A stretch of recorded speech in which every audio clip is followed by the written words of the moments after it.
અરબી સમુદ્રમાં low pressure સર્જાતા ગુજરાત એલર્ટ પર આવી ગયું છે। ગુજરાતમાં ભારે પવન સાથે ધોધમાર વરસાદની આગાહી કરવામાં આવી છે। રાજ્ય સરકારે જિલ્લા વહીવટીતંત્રને એલર્ટ રહેવા માટે સૂચના આપી છે।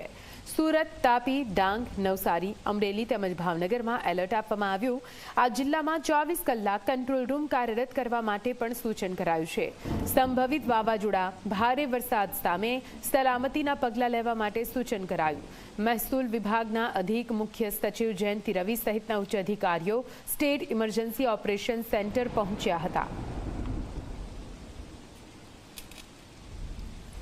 અરબી સમુદ્રમાં સર્જાયેલા લો પ્રેશરને કારણે જે સાયક્લોન ઊભું થઈ રહ્યું છે તેના અસરને કારણે ક્યાંક ને ક્યાંક જોવા જઈએ તો તમામ કંટ્રોલ રૂમ જે છે એ 24 કલાક કાર્યરત કરવાની આદેશ મુખ્યમંત્રી દ્વારા આપવામાં આવ્યો છે। આજે સવારે મુખ્યમંત્રી દ્વારા જે પ્રકારે હવામાન વિભાગની આગાહી છે એ અંતર્ગત જોવા જઈએ તો સુરત, વાપી, વલસાડ સહિતના વિસ્તારોને એલર્ટ અપાયું છે। અમરેલી અને ભાવનગરના વિસ્તારોને પણ એલર્ટ અને યલો એલર્ટ આપી દેવામાં આવ્યું છે। તે અંતર્ગત સ્ટેટ ઇમરજન્સી સેન્ટર છે ત્યાં પણ તમામ તંત્ર એલર્ટ થઈ ચૂક્યું છે અને જે પ્રકારની માહિતી મળી રહી છે કે જે જિલ્લાઓમાં યલો એલર્ટ આપવામાં આવ્યું છે ત્યાં 24 કલાક કંટ્રોલ રૂમ ખુલ્લા રાખવાનો પણ આદેશ કરાયો છે।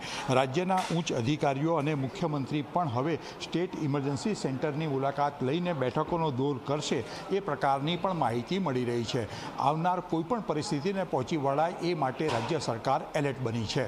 કેમેરામેન રમેશ ટોડિયા સાથે હિતલ પારેખ, જી મીડિયા, ગાંધી।